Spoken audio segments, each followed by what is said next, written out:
welcome back to my channel. We are doing this is also Ally. Hi. You're Ally Squared.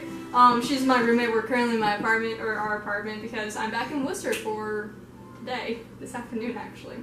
And I've been seeing something called a mukbang all over YouTube, and if you're not part of the Japanese Korean side of YouTube and you don't watch a lot of those videos, a mukbang is basically when people sit around, eat a lot of food, and answer questions. Generally they are live, however, neither of us have enough of a following that would just suddenly show up to do a live one, nor do we have the technology to really set it up conveniently in the apartment. So we're just going to pre-record this. It'll go up on my channel sometime after I edit it, but what I wanted the focus of this conversation to be is college, because honestly most high schoolers are going to summer break now. It's the end of June, and a lot of them, or the seniors at least, a lot of the seniors are going to college soon. And I decided, hey, let's answer some questions that they might have, or like some typical questions that college students have before they become college students. And I think that we would have a better variety of answers than in general one single person, or even just like most groups, because there's a bit of an age difference between us, and she's also done a lot of things that I haven't, and I've also been a lot more mellow in my college career, because I did not party whatsoever until last year, unless you consider like game nights of no drinking, some junk food, and playing a board game in the basement of dorm. So hardcore. Oh yeah, I mean, such a hard party. Yeah. We had a wing crisis. It's been solved. Everything's okay. Somehow. We survived it. Anyways, as I was asking before you discovered the wing leakage. Yep. Very dramatic thing. See, another reason why I thought this would be a good idea is that Ally's an international student. She's from Peru. She went to college in Peru as well as going to college in the States. So I figured that she'd have an opinion. Granted, Peru is one country, America's one country, but just kind of what it's like college in your home country versus college in a foreign country. Well, they're very different things. So I only did 1 year before I came here, which was partly because back home we don't have as many years of high school, so I had to make up for that, I guess. So I got to be a freshman twice. It was fantastic. So we are within the same year, but she has experience not just in chemistry, which is her current field, but you started out as like mechanical. You have some experience in physics and computer science. So it was a wild ride. I first applied to school. I applied for art school with a backup in just generally liberal arts. And then I got into art school and I was like, I'm gonna die hungry, which is not actually true. I just didn't feel like I had the drive to make it.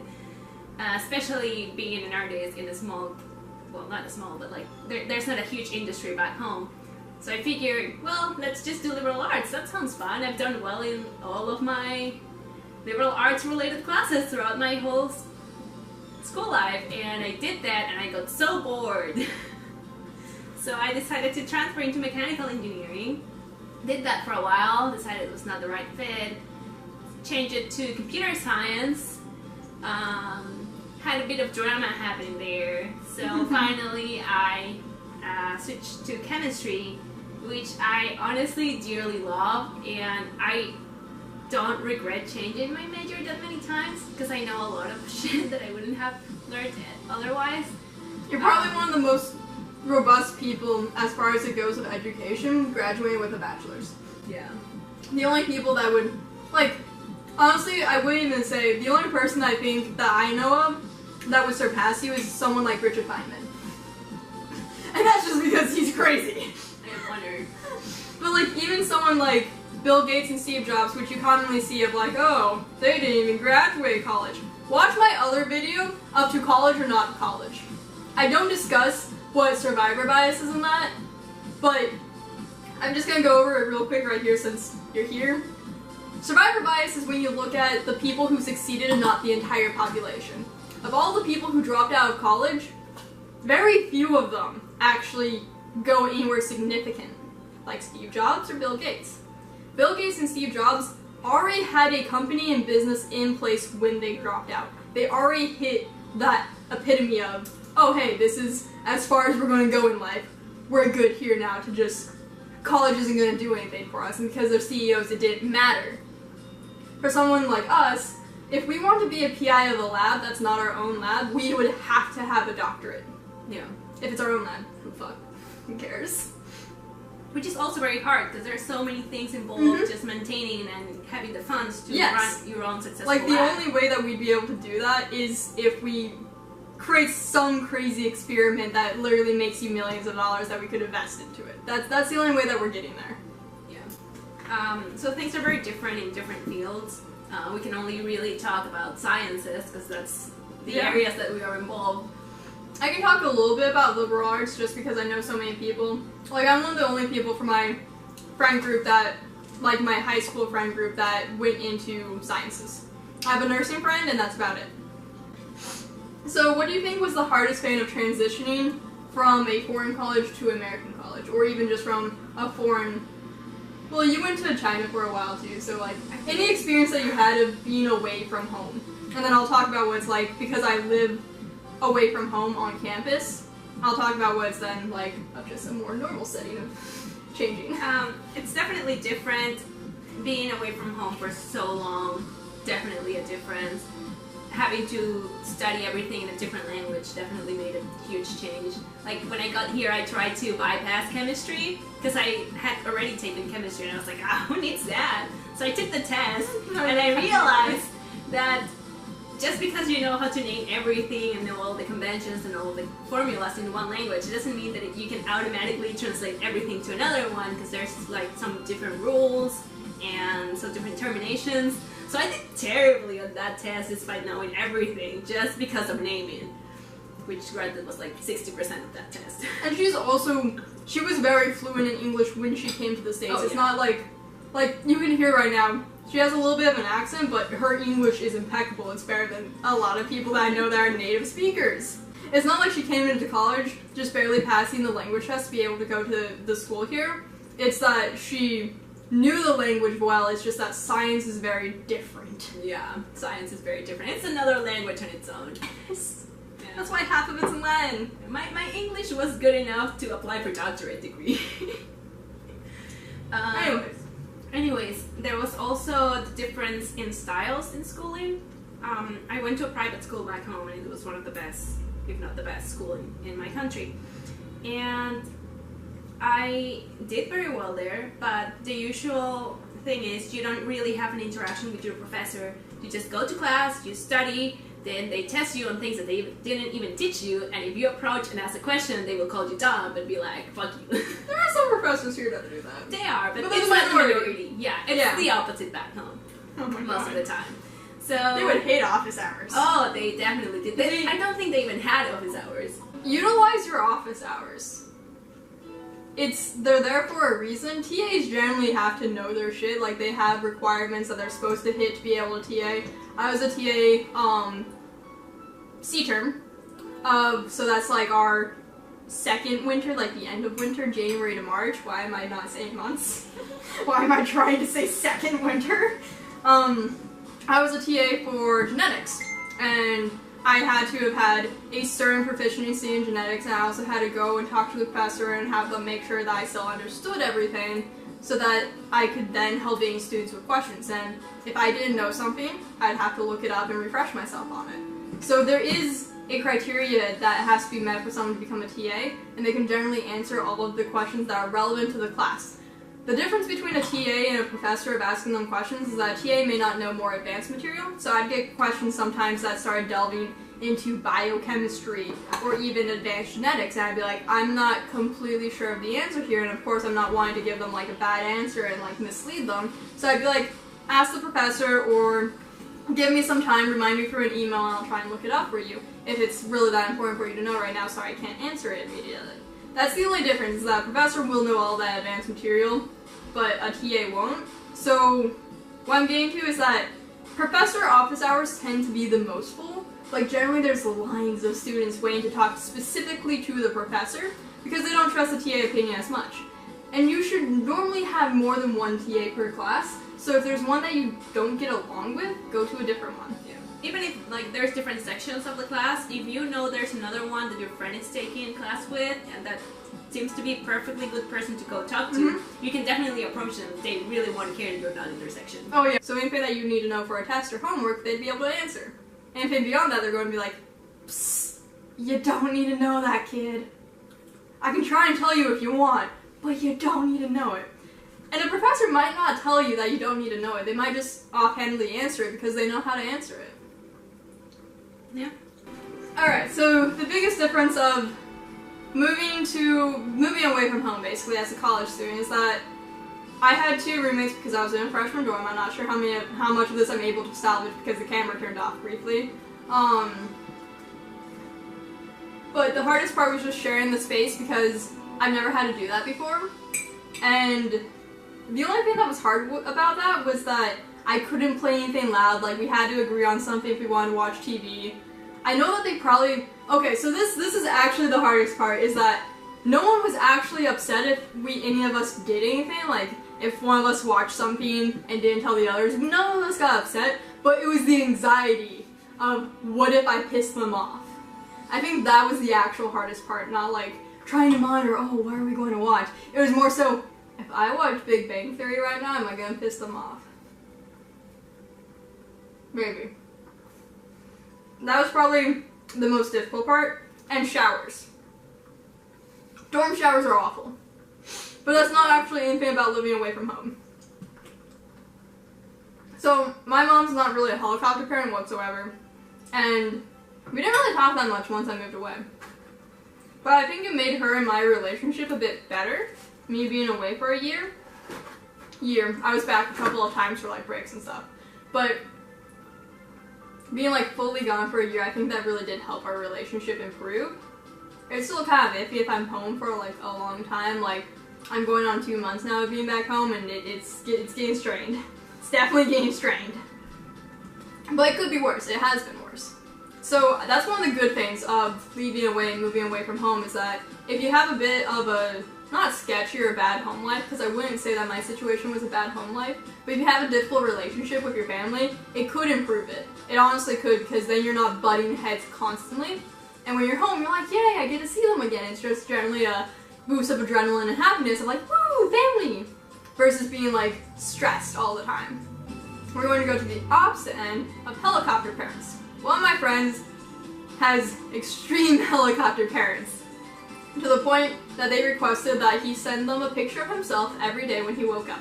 Not like immediately after he woke up, but like before he went to classes and did anything.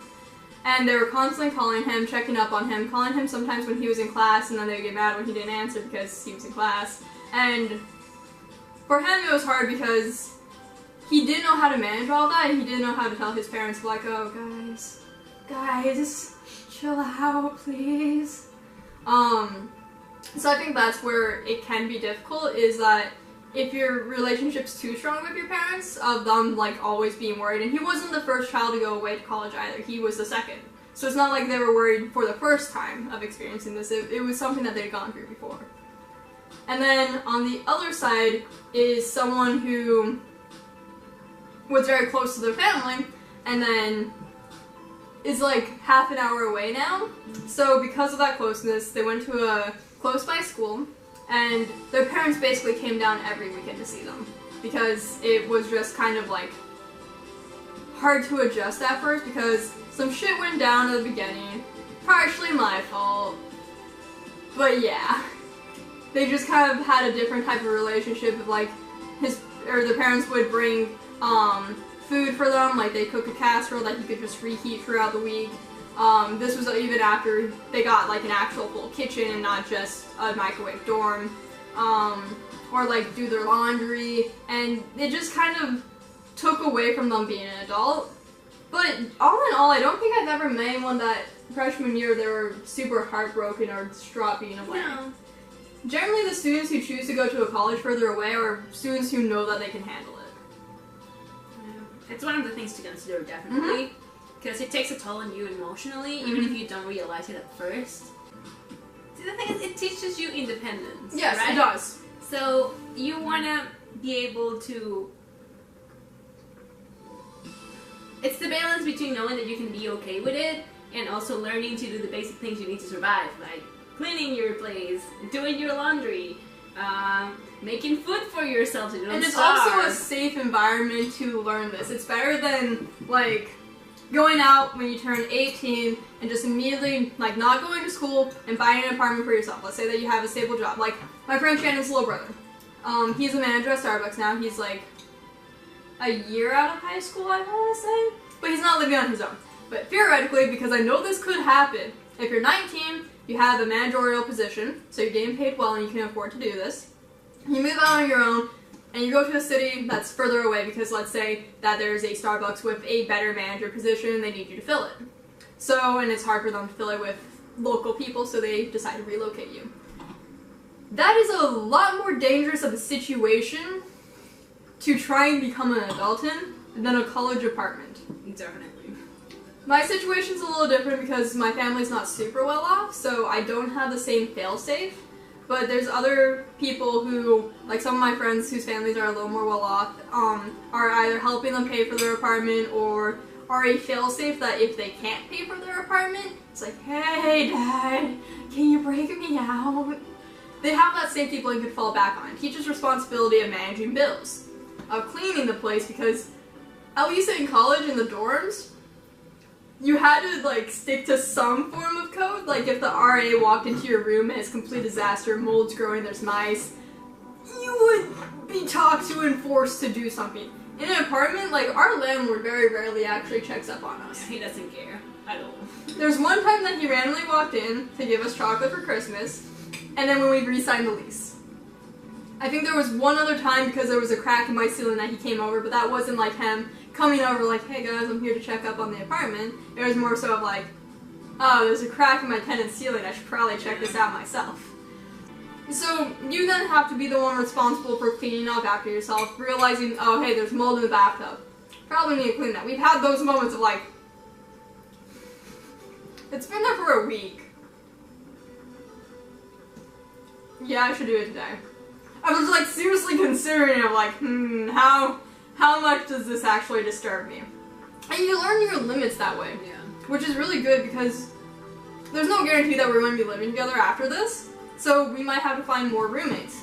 And we will know what our limits are when we're trying to look for people to live with, of like, oh, do I think I could actually live with them? Or would it be too intolerable that they'd just be too messy, they would surpass my limits of what I think I can handle. I've had roommates I can't tolerate. My sophomore year, when I was not living with people I knew, the person who was in my room, I'm not going to name names, had her boyfriend over here all the time. Sometimes she would ask for permission, sometimes she wouldn't. There was one time that it was like getting kind of warm out, so I was wearing like a spaghetti strap V-neck tank top to sleep in and shorts that barely covered like any part of my butt. And I'm perfectly fine walking around like that when girls are around because it's fucking hot.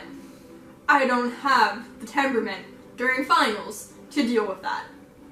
But no, I opened my door and like back then I was in that room right there that I'm pretty sure you can see in frame, and the couch was against the wall right there. So he's looking directly at my door as I open it. I'm basically half naked and I'm just like, oh. And onto that of going past rooming situations, we'll go to parties. Social life. We'll call it social life. Okay. I think that's a better word for it because mine's not parties. Yeah.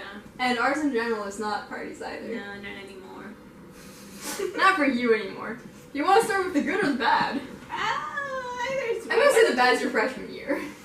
It wasn't bad per se. Okay, here, we'll compare and contrast 2 freshman years. Yeah. Because we had 2 wildly different freshman years. I had 2.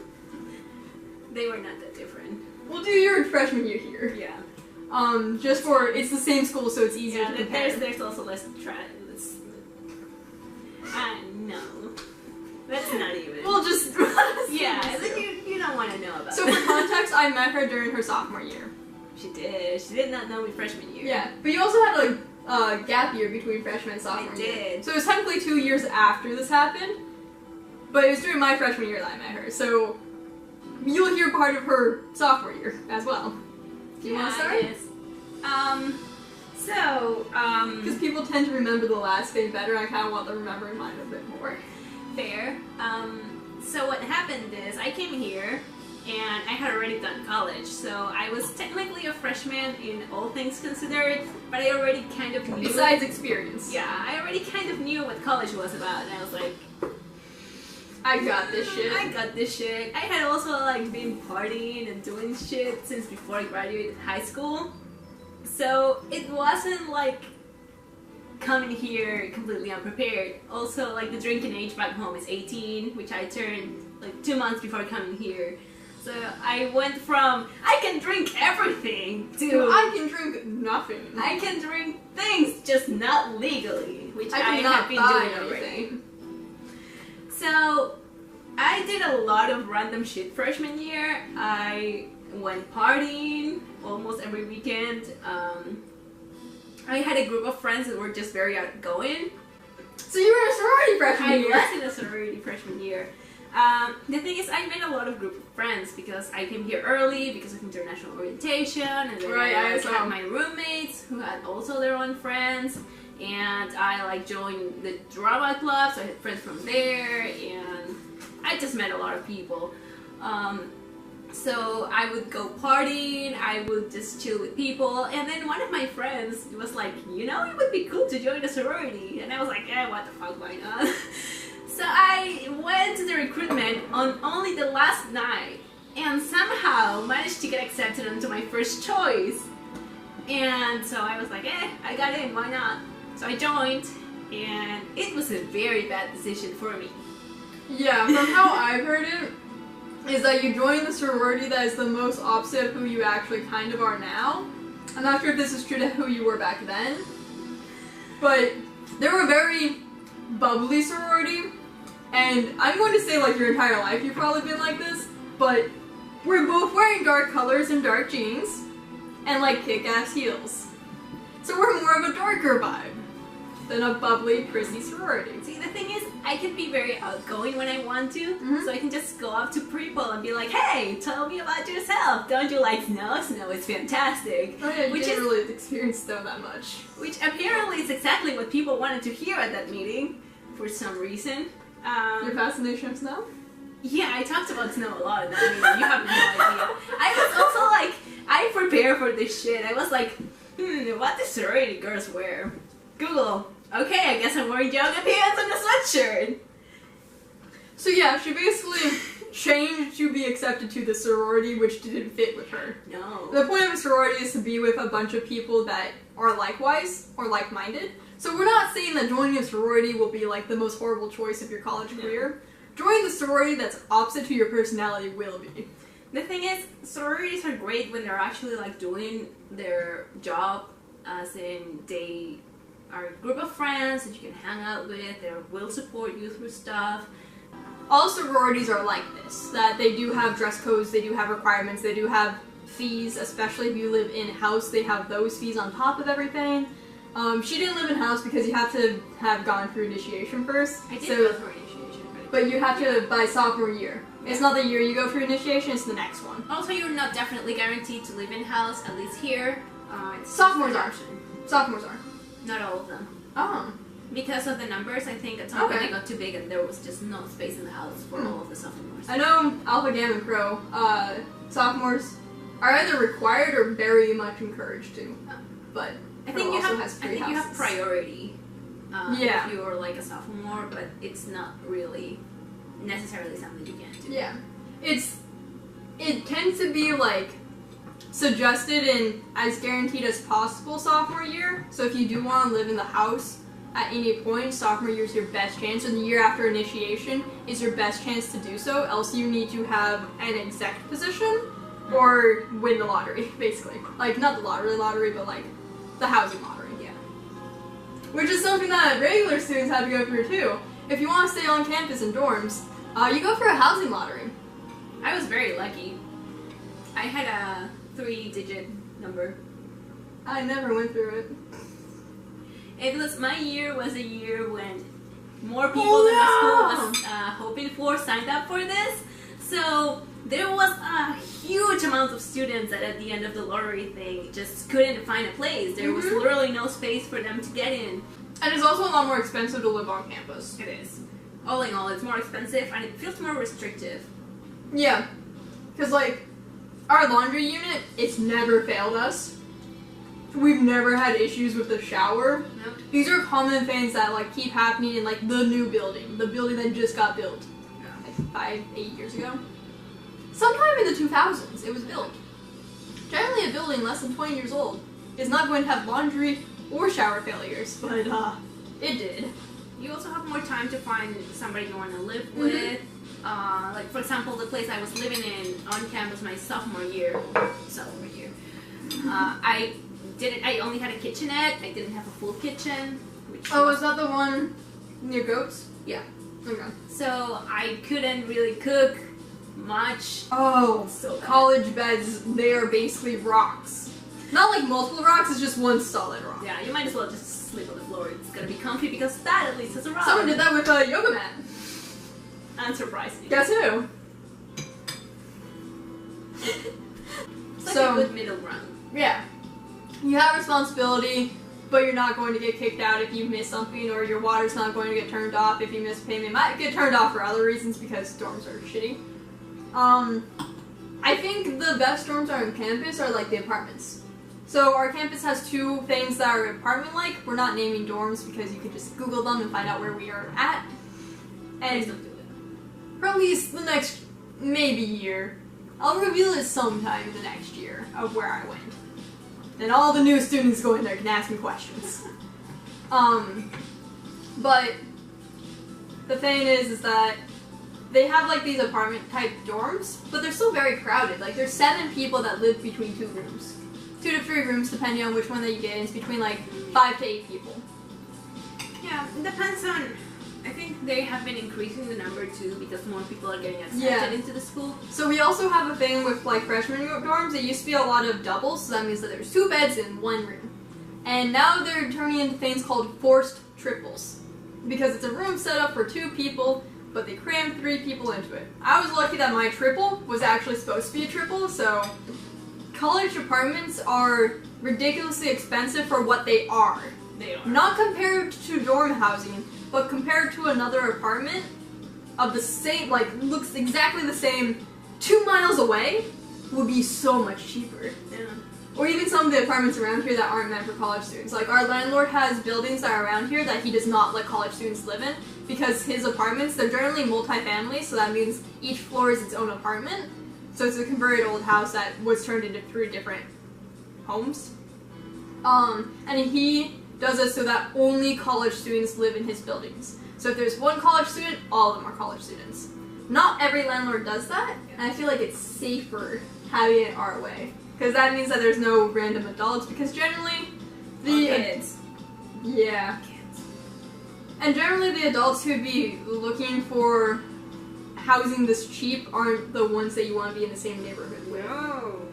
Like we're already living on the border of sketchy and college where we're at, which is why our apartment is cheaper, because my apartment, it's pretty nice. You guys have seen a bit of it. It's definitely, there's like some cracks in places. Like I said, my ceiling is slightly falling apart. They fixed it though, so it's fine. But generally, it got renovated recently. It has not up-to-date appliances, but working appliances. We still need to get the burners fixed. And before we move out, hopefully. Yeah. But like all the plastering's there. There's no like weird cracks in the floor between the floorboards. The heating works perfectly well. It heats everywhere. There's water pressure. Yep. If the heating stops working, they fix it immediately. And it's pretty clean. Like, there's no, like, marks on the walls from previous tenants. So, all in all, it's a nice apartment for a college apartment. And it's pretty cheap. But there's an apartment that I know of that was 4 houses closer to campus than mine is. And it was about $100 to $120 more expensive a month than mine is, and it was so cheap. There was cracks in the floorboards, like you could see into the basement. There was plaster missing. There was all water or baseboard heating. We have central heating here. They had baseboard heating, and it wasn't even like updated heating. The walls, the bathroom was so dingy, like the floor was cracked in places and missing tile. That's horrifying. And it was $120 more expensive, while being less than a minute away Like, the difference is less than a minute while walking. Have it be with someone that you've known for a while and, like, you know that you would enjoy living with them. That there wouldn't be anything that would make you go, fuck me. Because the unnamed person, not the McDouchey one, but the recent one. Okay. He ended up with people that he found tolerable. He lived with them for 1 year. And this was on campus. And he was like, hey, it'd probably be fine to live with them again. But it ended up being all of the little quirks and nuisances that he didn't like the first year on campus was that much more worse when they didn't have an RA supervising them. They didn't have campus management to solve any issues or that they could complain to. But generally how it is that after a certain amount of time, you are like, oh, this is how much I've paid since the last time. We need to split this evenly. And sometimes it could be hard asking for money from people you're not 100% comfortable with. Like, I know every time that I'm texting you, I'm like, hey dude, this is what utilities are. I feel horrible. Or like, one of them forgot to pay me one time, and I was just like, maybe they'll remember? Damn it. Hey, I need this money. I'm going broke, please. So it's if you're with people that you're already a little uncomfortable with, but you find tolerable, it's going to be even harder to do that. Or maybe when they make requests for money of like, hey, I paid this, can you pay me? It might like aggravate you a little, like, oh, every time I turn around, you're paying another bill and then I have to pay you. Like, those things can add up fast. Yeah. That I would suggest not living. If you're living on campus with someone you find tolerable, fine. That's on campus. But if you're living off campus, I'd say at least a minimum of friendship, not tolerability. Also, you can't just assume that just because somebody's your friend, you're gonna be perfectly fine living with them. We got lucky with that. Yeah, we were lucky with that. I've seen friends literally lose their friendship over stupid fights just because they started living together. So my dorm was 4 floors. 3 floors of living, the basement, which also had people living in it. That's actually where most of my friend group was. Like, my best friend from the start of college, James, was in the basement of my dorm. And so and that's where the common room was. Every dorm has a common room. Every freshman dorm has a common room, and then other dorms have like what we call tech suites, where it's more of like a conference room type area. Because generally those places have larger suites that have living rooms that would be then the common room. It's just individual common rooms versus a large common room. But anyways, every weekend we would do movies down there, we'd bring junk food, we'd have board games, and we'd just all hang around as a group talking about what's been going on, eat food, watch movies, play games. There's never alcohol, there's never drugs. There was some lap sitting, but that was mostly 2 people. That was it. That was my social life. The closest I ever came to alcohol was that one time that you and Matt offered me some for dinner. But yeah, so that was my freshman and sophomore year. Basically, when I started partying, I found someone, I've been with someone who knows their shit. I know my shit. So, basically my first party that I went to is at my current boyfriend's fraternity. We were not technically dating. Technically. Everyone knew that we were dating besides us. Yeah. Actually, like, the first time I met them, and the same place together, I was like, oh, these 2 are definitely gonna get together. Yeah, that was at the library. Yeah. That was just for a lunch after a meeting that we had for our group project. They were in denial. Very deeply. We went to my current boyfriend. He's in a fraternity, and his fraternity was having a party. He was like, hey, I can get you guys in the guest list. And I was like, hey, Allie, you want to go to a fraternity party? And she was like, sure, it's been a while, why not? It had been a while. Too long. So we ended up going there, and we pre-gamed, which if you don't know, pre-gaming is when you drink before going to a party. Now, as a disclaimer, I know that I am underage, but do not drink irresponsibly while underage. I'm not trying to promote it that you should drink if you're underage or even if you're overage.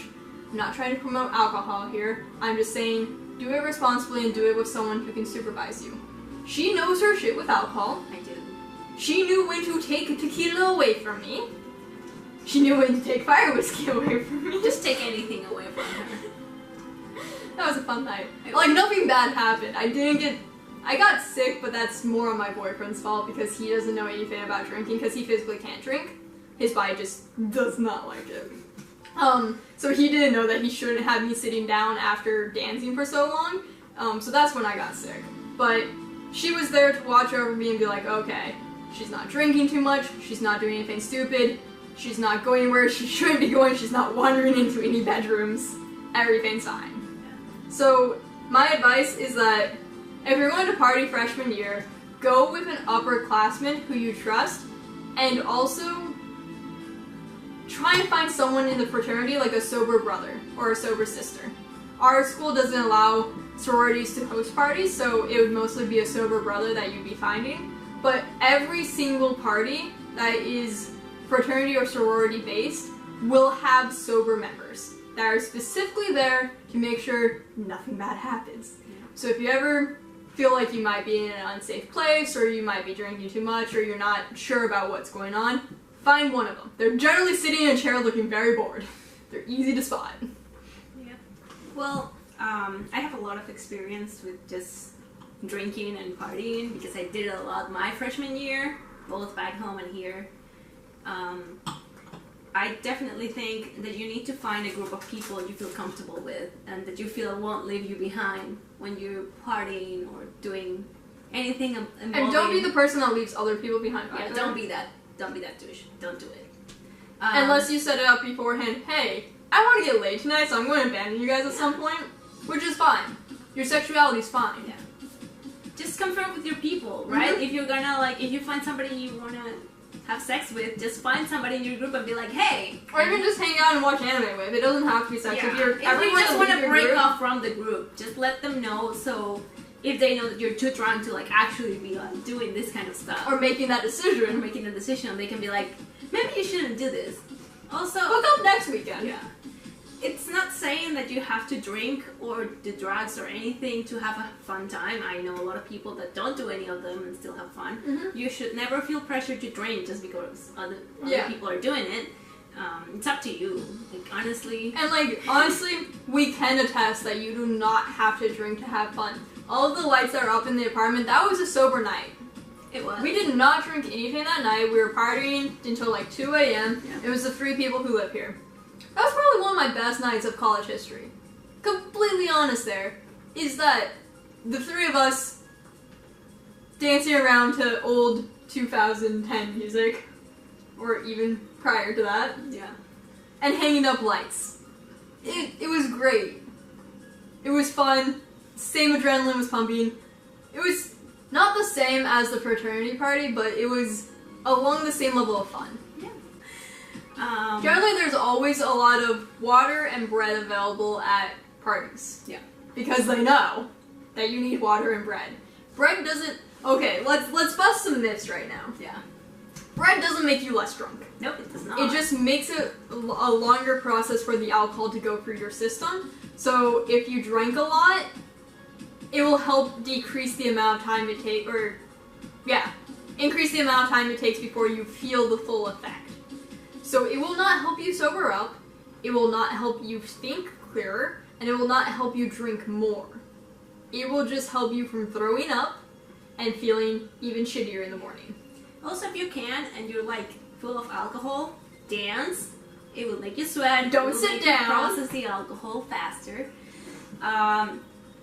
What else? Find a kind of sign with your friends, because sometimes dancing casually can lead to very awkward dancing, or just people grabbing you and thinking that just because you're having fun it's okay for them to dance with you. It is not okay sometimes, especially if they try to like go farther than just dance. So definitely have a sign so your friends can be like, she's not having fun right now, I should rescue her right now. If you're feeling dizzy suddenly and you need it to stop, you just need the world to stop spinning, put your hand on a flat surface and stare at it. It will help. What else?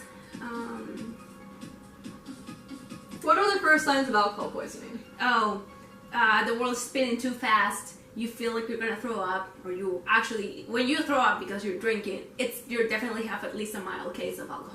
Hey, so this video actually cut out while we're recording, because this is the time that we learned what span of life my battery has, and it's about an hour and 20 minutes of video recording.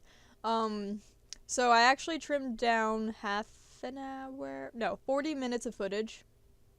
30 minutes of footage. Trimmed down a lot of footage. But anyways, to wrap up what we were saying right now, you should never take a drink from someone that you don't know. When a bartender or someone behind the bar at a fraternity or sorority is mixing your drink, you watch what they are doing so that you know the amounts that they're putting in, and never leave your drink unattended. These are just like common sense things, but it's always good to have it repeated and drilled into your head and all that fun stuff. But if you guys have any other questions, Ally and I would be super happy to do this type of thing again. Just go over it, have the back and forth of different opinions, and yeah. Hope this was educational in some way, shape, or form, and I hope you have yourself a magical day. I shall see you next time. Bye.